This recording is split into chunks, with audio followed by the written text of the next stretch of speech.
everyone. Really excited to be here today, talking about one of my most favorite topics. Actually, it's a little controversial, and I hope we all learn some things. But Jimmy Moore and I are really happy to be here with you today. I've been at OCI a little over a year, maybe a year and a half. I've got about a 20-year career in the digital and business space with a ton of experience sort of on both sides of the equation on this whole dashboard thing as a business owner and leader, and manager of large operations, and then as a technology implementer in terms of utilizing data and information in a way that gets us to insight. Jimmy Moore, my colleague, awesome guy. We've worked together for, I don't know, maybe 10 years or so now. But Jimmy as well, he works on the machine learning team with me.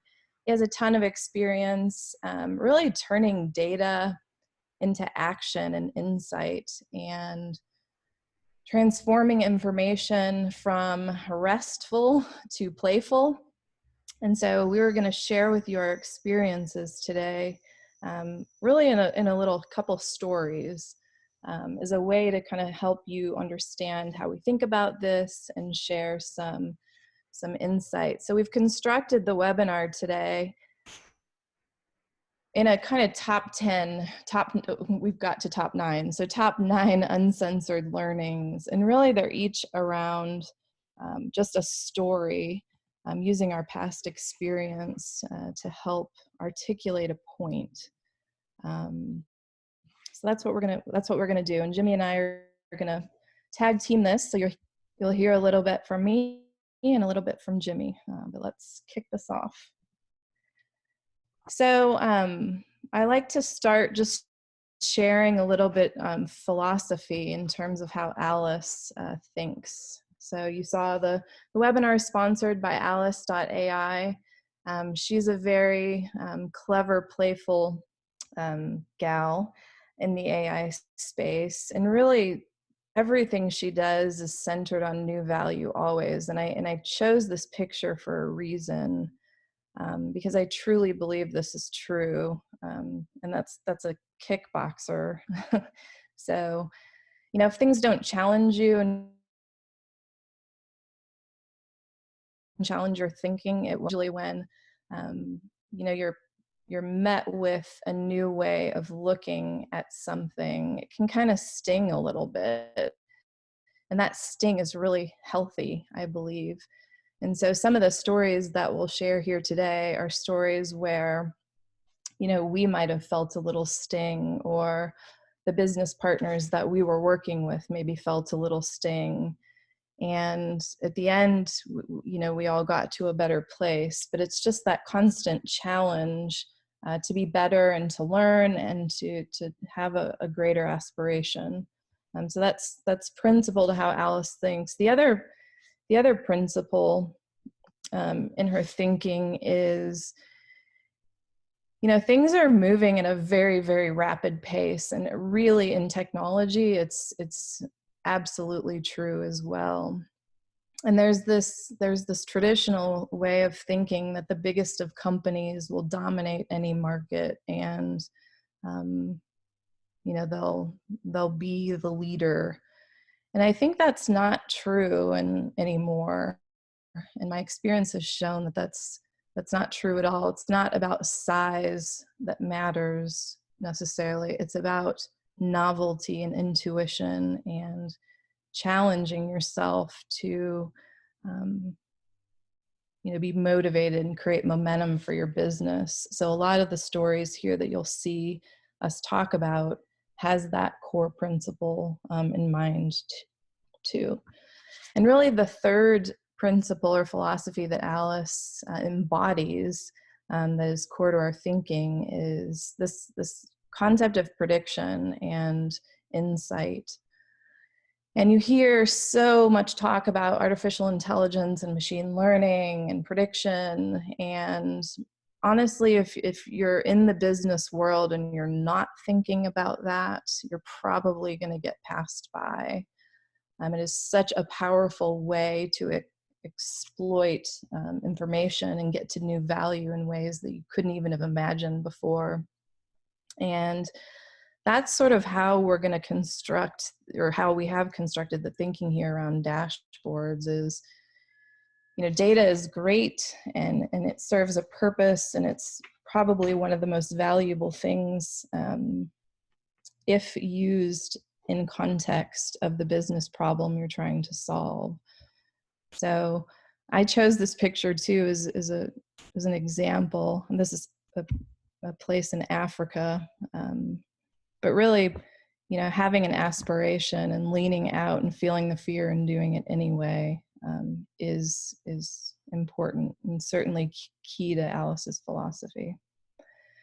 So in terms of dashboarding and just data and information in general, I think the premise and the principle here is the idea we want to get across is, aspirationally, you want to begin to shift the human cognitive load from having a person have to interpret and interrogate and filter and look, that human heavy load, gradually shifting that more to a machine and allowing the machine to do more of the heavy lifting so you can focus on higher value things. And I think about, data in this space, and it's really, there's a transition here from left to right where, it's more human intensive on the left, where, you might be focusing on collecting information, aggregating that data, putting some QC on that. And that's important work. It's also very heavy on the human meter side of it. So you need a lot of people, a lot of teams, a lot of domain, and that's a step. I think about, if you're a climber, or anybody out there that's a climber, I think of this first step as more, you're approaching the mountain, you're on the plains, you can maybe see a little bit, not much insight there, but you're on the path, and that's okay. Well, that next step, that's where, you're organizing the information for understanding and insight. And if you're a climber, again, you've transitioned from the plane to maybe base camp, where you're starting to see the information in a different context, and you're taking notice of some new things, maybe new learnings, and you're shifting that baseline from more of the human needing to do most of the work to letting the machine do more of the work. And that's a step, and that's allowing you to see and learn at a higher order level. And then that third step, that's where the prescription kind of comes in, that takes basic information to the next level. And I equate that to more of the summit when you're climbing, that you're eventually at the top and you can see new vistas and new views, maybe something about your business that you hadn't even known before. And you're spending way less time on looking at everything and more time focused on outliers and getting to action.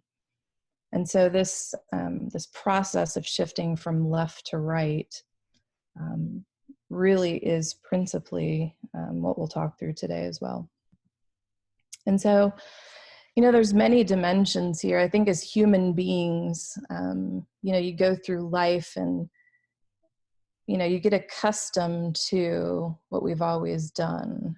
And what human beings are naturally wired to do is look at information and want to see every bit of data and information that is at hand to ensure that you're making the right decision and the best decision. And that's naturally where human psychology can take you, is this fascination with looking at everything, which is exactly why you see a lot of attention being put on dashboarding, because it allows the human mind to see information and to look through every nook and cranny.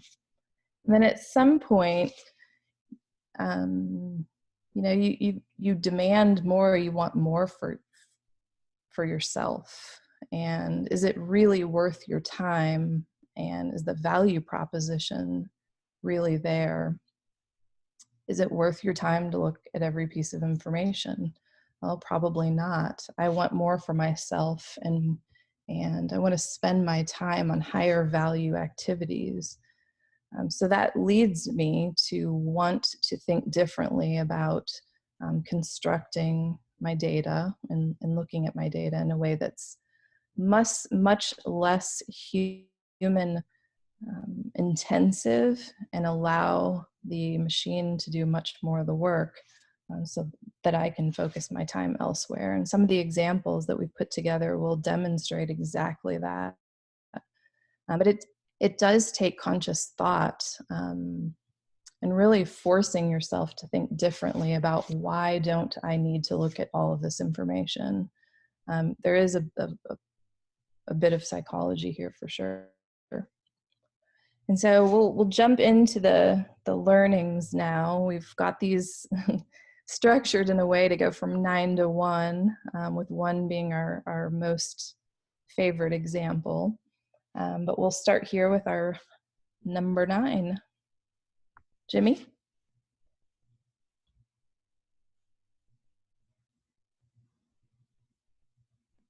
Jimmy? There we go. Wrong button. So yeah, number 9, show me everything and I'll figure out what to do. A lot of data will be out there, and being able to just show it all and display it isn't necessarily going to get you to an action to resolve. It might look interesting, it might be beautiful to view. One example I find is, I like to follow a subreddit called Data is Beautiful. There's a lot of really nice looking graphs, some not so much, but I like it as a way to explore new ways to make visuals pop. But at the same time, it's not just about a beautiful visual. Some of the more ugly visuals can actually be more prescriptive and action oriented. And letting the machine sort of do those mundane things can help us get towards action to get value. One situation in the past 12 months or so, we had worked with a client, very sophisticated financial tech company. A lot of their network and infrastructure issues, it was very much reactive. So they see something go down or have an issue with something, and then they start digging into it. They see things are being slow, investigate. The data itself, very massive, hundreds of millions of records per day, many, many dashboards. And really, when you're working with a financial tech company, customer experience is super important. If you're using, say, your credit card and you're at Target and want to use your red card, getting that 5% off and making sure your transaction goes through is very important. And so stability and customer experience are very important. And so if anything's going down or even running slowly, that's a problem. And so shifting from tons of dashboards that can show sort of what's happening live to what are some of the these issues that we can predict, that we can gain some time back on, so that even though the model may not solve the issue automatically, if it can point out, hey, we see an issue coming here, look into this, this, and this. And so if you jump to the next slide, it's kind of shifting from, again, all these dashboards to, hey, we see these firewalls, these are at risk, and really taking that simple model output of, this one's at 97% chance of risk, this one's at 62, and combining that with your business value metrics to understand where do we act and how much effort do we put into it. And that sort of will take you beyond just saying this one's down, but giving some of the probabilities and weight them against value is important.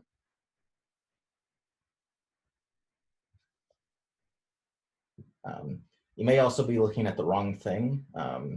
Sometimes the historically held view of this data, this set of information is what we always look at. This is how we solve problems. It may not be really what you need.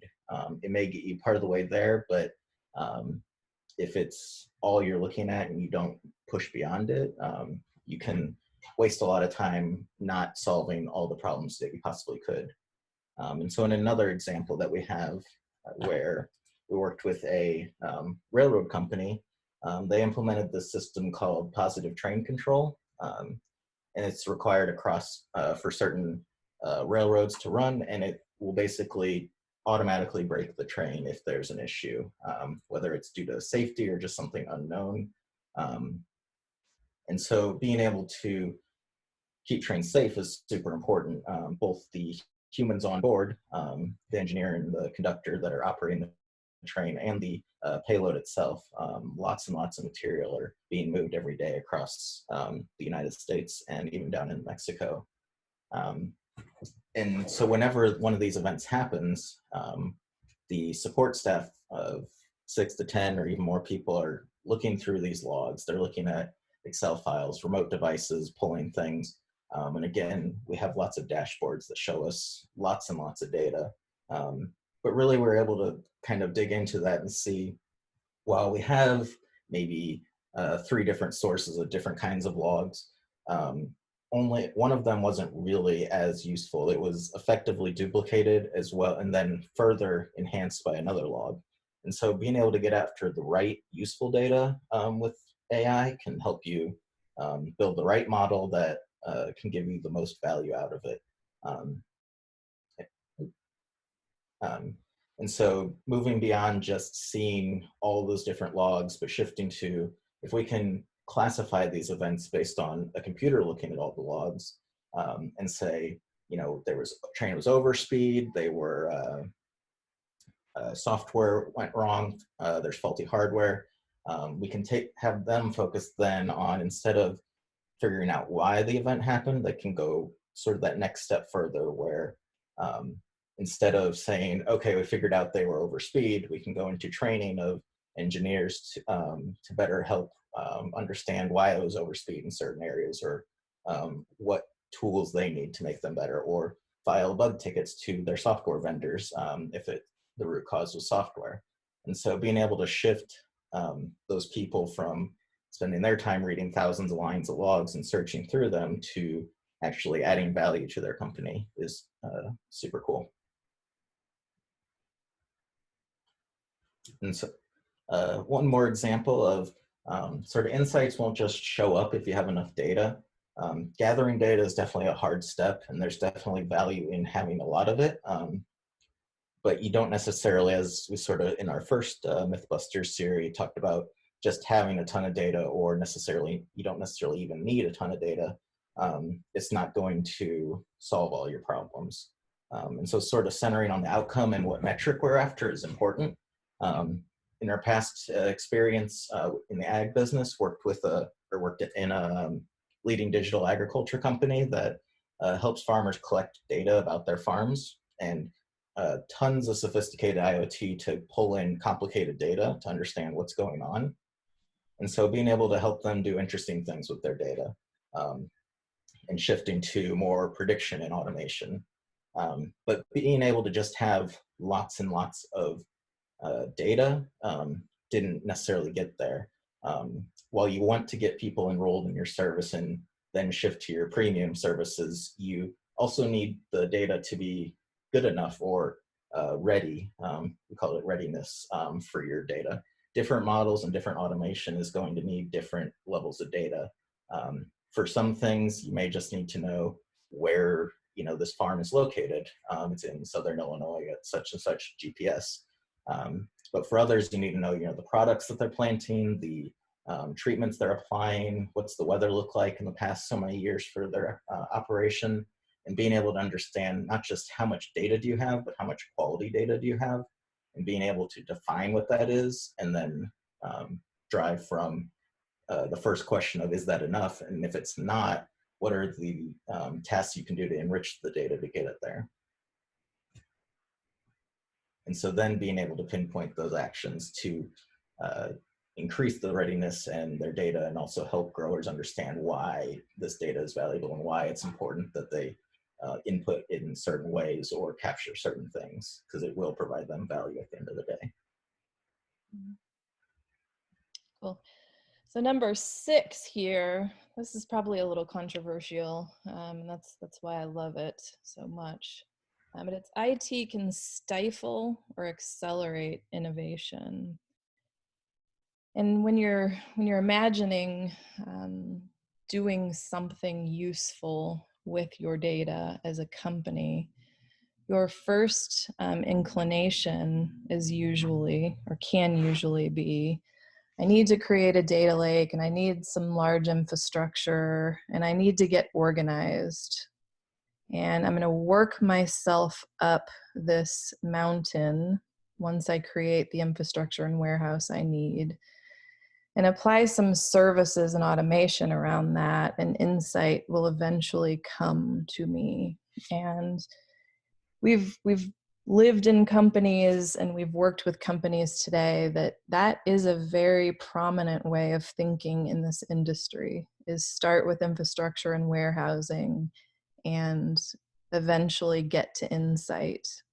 And that's not the way we approach um, these example cases, specifically the first two that Jimmy talked about. But we've flipped that kind of paradigm on its head. And rather than starting with infrastructure and warehousing, we start with the insight you want to know. And what is the actual metric you're after, that if I knew that answer, I could do something with it in terms of helping my business grow, shift, pivot, get better. And so our approach to understanding and getting to insight is definitely beginning with a metric and beginning with action, then driving down to a predictive model that can utilize that information, again, in the context of the metric that you're after, and eventually get down to a way to manage that information and those models in a way that allows for scale. And so it's a very, seemingly simple, but very different way to approach getting to an outcome and starting with insight, rather than starting from a warehouse and eventually getting to insight. And I think to tag layer on there, I think the old way sounds really good in concept to us of, if I set up this infrastructure, I'll have all these great tables of data, people will be able to query them and get them. And I think in reality, we find a lot of times is you can only design it so much before you start, because you're going to learn along the way which one of those tables are important, which data sets are useful. And so you end up building a lot of things that aren't used, and you end up still having to build more things that you didn't think of. And so while it sounds great to get it all sort of set up ahead of time and automated, it just doesn't seem to work that way in reality, as opposed to starting with, we see this thing as valuable, and so then we truly know what is useful and what is needed and can build off of that. Awesome. Thanks, Jimmy. So number 5, and we've talked a little bit about this throughout the way, but this idea of proclaiming the higher order metric first and then relentlessly driving to eliminate what's in the way is a beast. And you can oftentimes get lost just looking at information in the absence of knowing what your higher order metric is. And so I thought about this story. It's from my past. It's one of my most favorite experiences in my career, where this was totally paramount and transformational at that time. And so, global ag company, leading biotech ag company, really globally, and their business is creating, through research and development, new crops, new corn crops, new soy crops, that are ultimately sold to growers across the world. And throughout the R&D process, many sites exist across the world that create the material that ultimately leads to that commercial product that is sold. And it's many hundreds of thousands of plots and many hundreds of millions of dollars feed this research pipeline. And keeping that pipeline on track and against a timeline was probably one of the most important things that we did when we were in this company. And that matters because you commit commercially to sell product. And when you miss that obligation commercially, it has a very negative impact to your credibility in the market. And what we found was that it took a lot of different teams across the country to deliver the different material at the right times to make planting happen on time.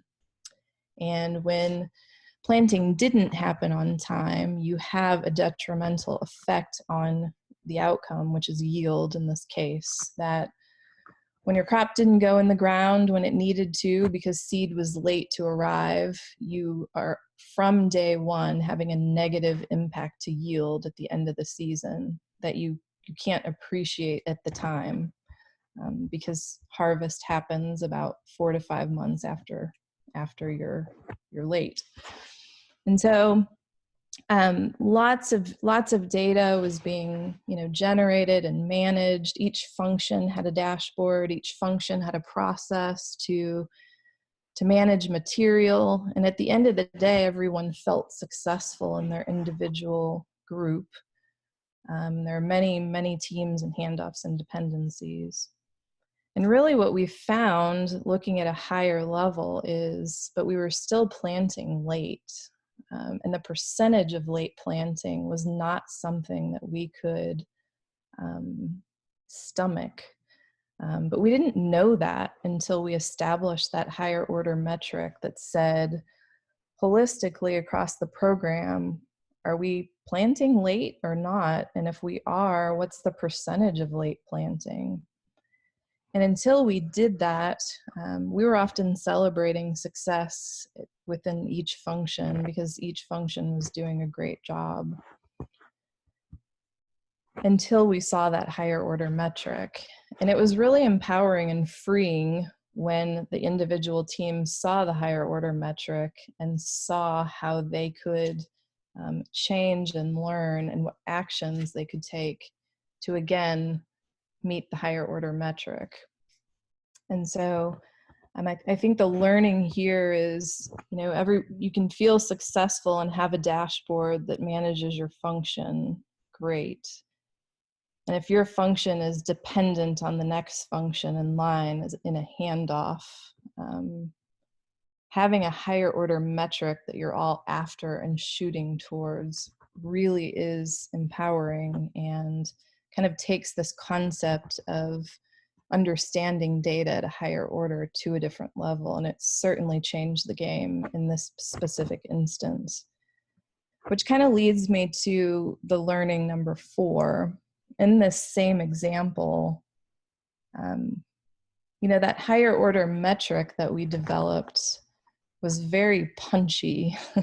And so number 4, the metric needs to be punchy, memorable, and contain a number. And the number factor is for stick. And so this example that I just talked through in ag, our higher order metric and our slogan became, "Don't be late for week 48." And it kind of caught fire. And it was catchy, it was punchy, it was easy to say, it rhymed. And what it means is week 48 was our higher order metric on everybody in the country needed to be planted in time for week 48. And week 48 means that you're set up for success.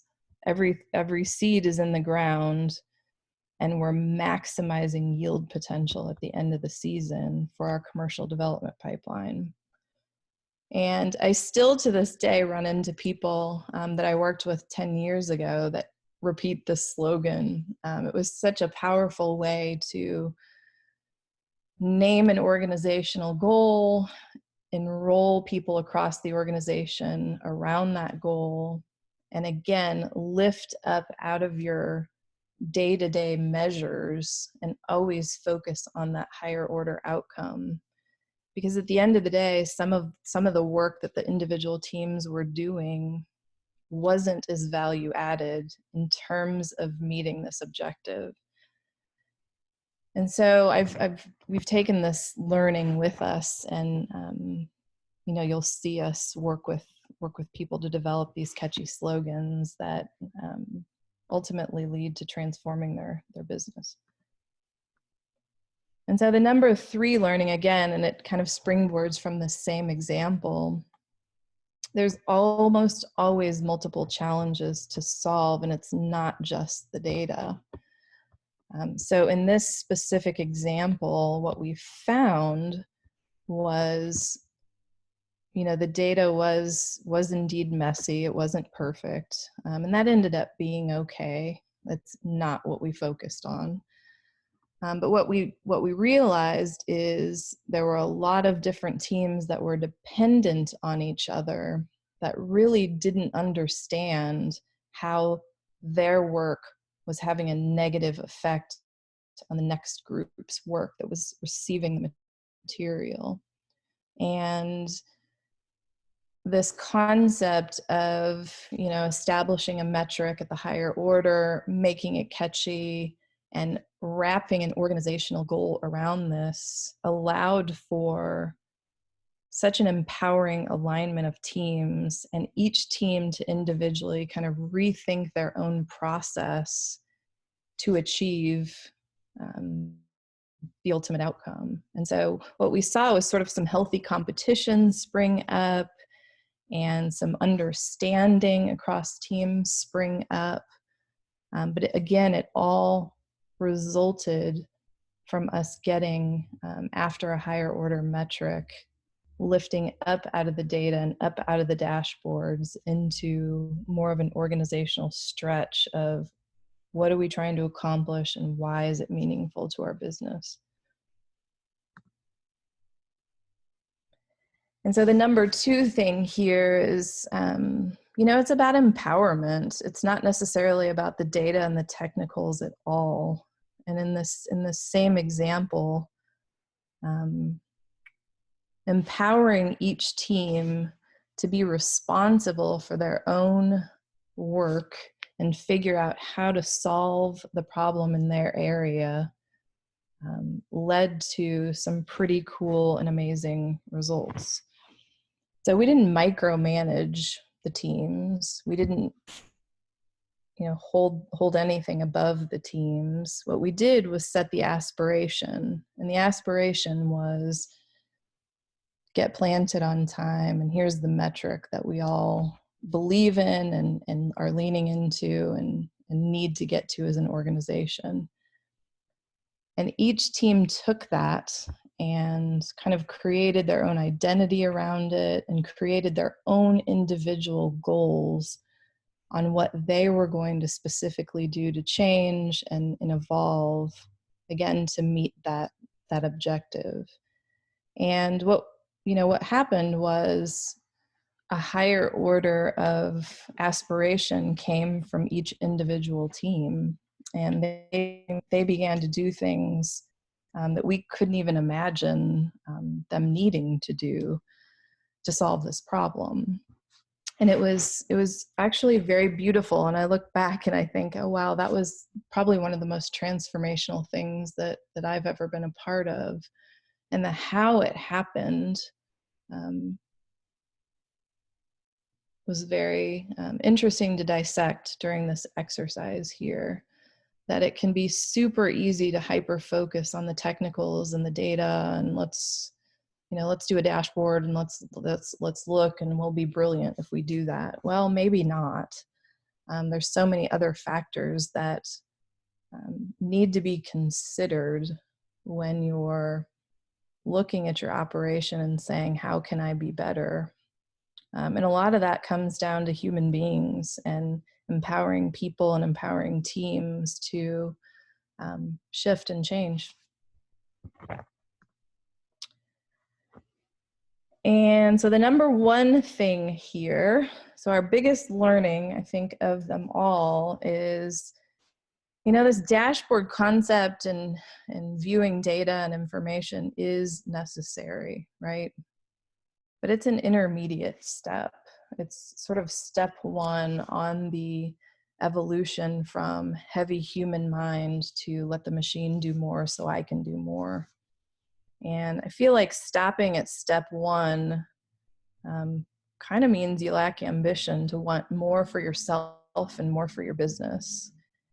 Um, and stopping at step one here is collection and aggregation and QC.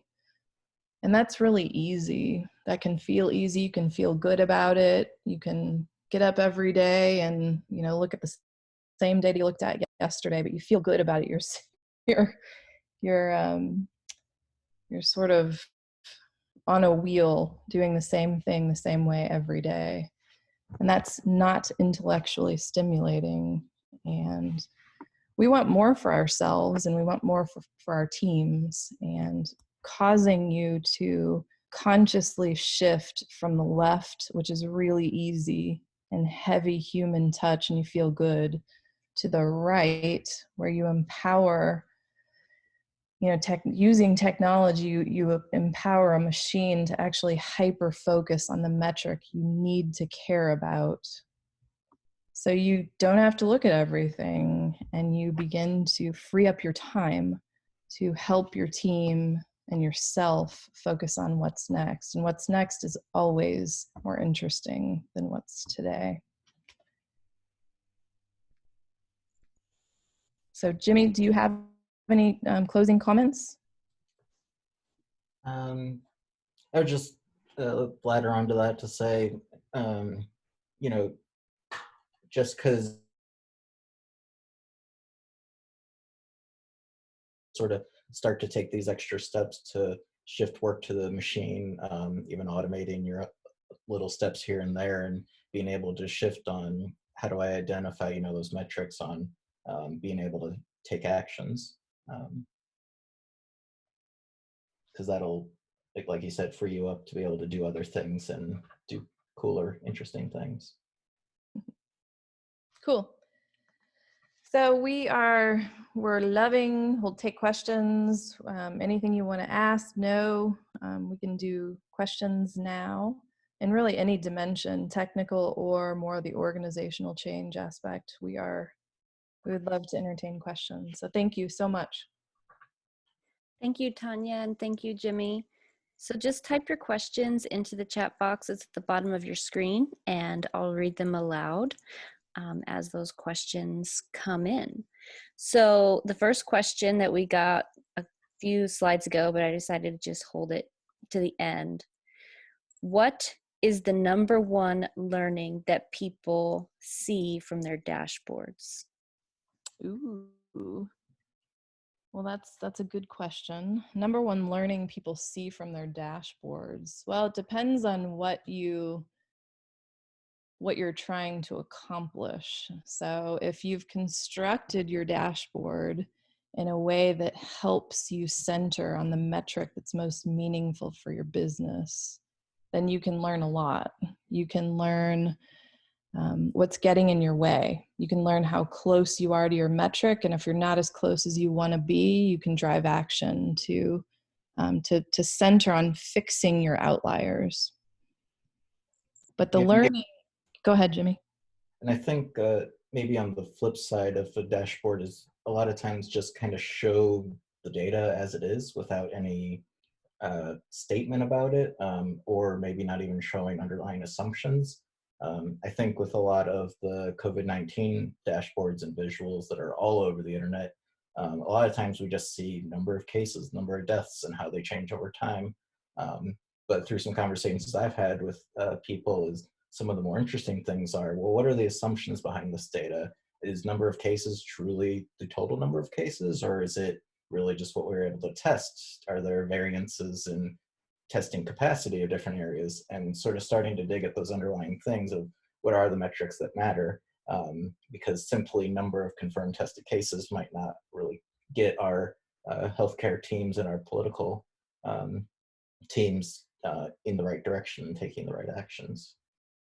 And that's a really good point, because yeah, there's a lot of assumptions I think that go into these types of analyses, and they're not necessarily highlighted. We had somebody raise their hand, Zach, that may have been a mistake, but go ahead and type your question in if you have a question or comment. Next question that we have is, how does the concept of franchise work in enabling teams versus we all need to be one? Is there a conflict, or is it a better way to dream big together?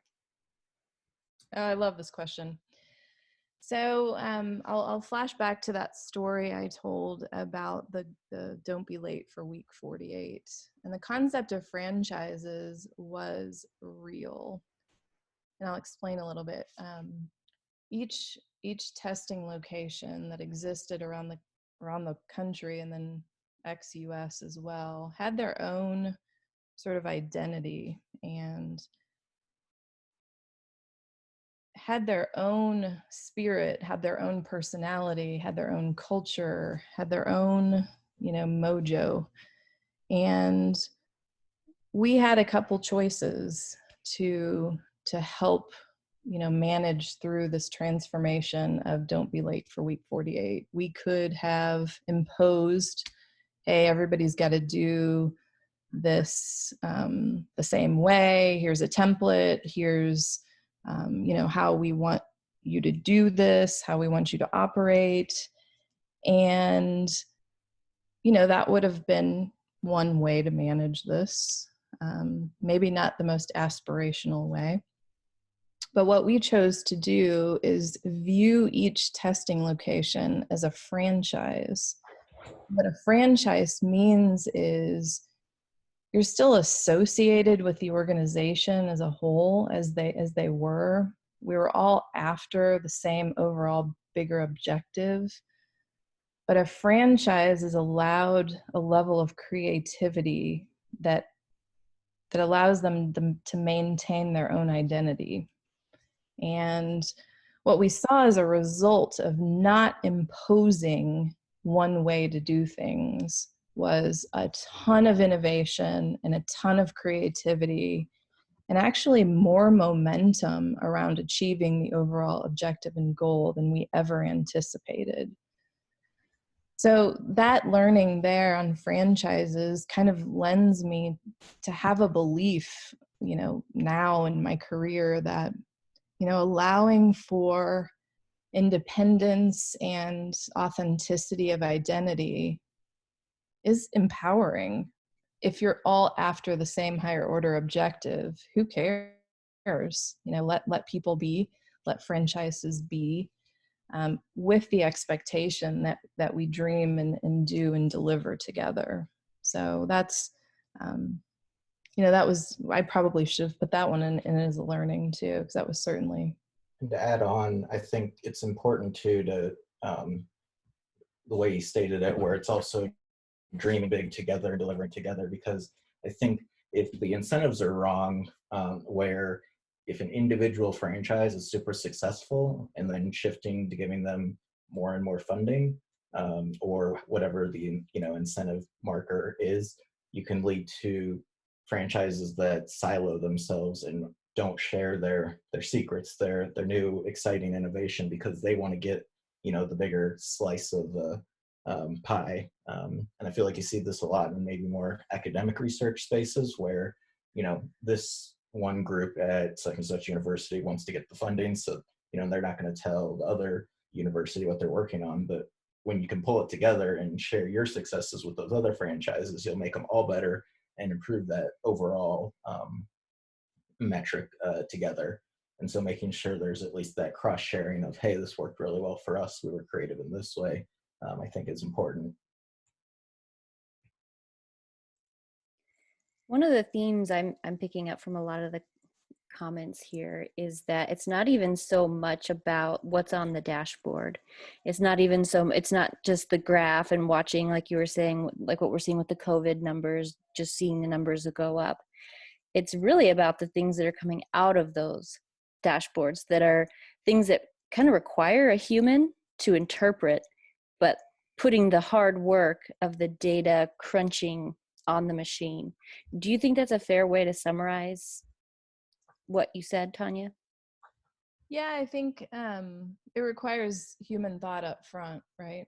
So the human, the real hard work and the thinking needs to go up front to say, what really am I trying um, to solve for? What's the metric that I care about, that I need to understand? And once you do that hard work, that mental work up front, you can design the dashboard or design the model to answer that question. And then you're right that then more of the human work comes in on solving for that. Mm-hmm. So it's hard work up front, hard work on the back end to take action and drive resolution. Not so much hard work in the middle where you're pilfering through and filtering through information that might not be meaningful. Mm-hmm. Yeah, I think that's a really big myth that the industry has perpetuated over the years is we need more dashboards. If you have more dashboards, you'll be better off. So this was really helpful in helping to dispel that myth. I hope everyone enjoyed the webinar today. If you have further questions, please reach out to us on Twitter. You can find Alice if you just search up Alice with a Y, Alice Our AI. next slide too, if you jump there. Oh yeah, if you go to the next page, yep, all of our contact info is here. So reach out to us on social or shoot us an email, and be sure to subscribe and you'll get email updates about future webinars.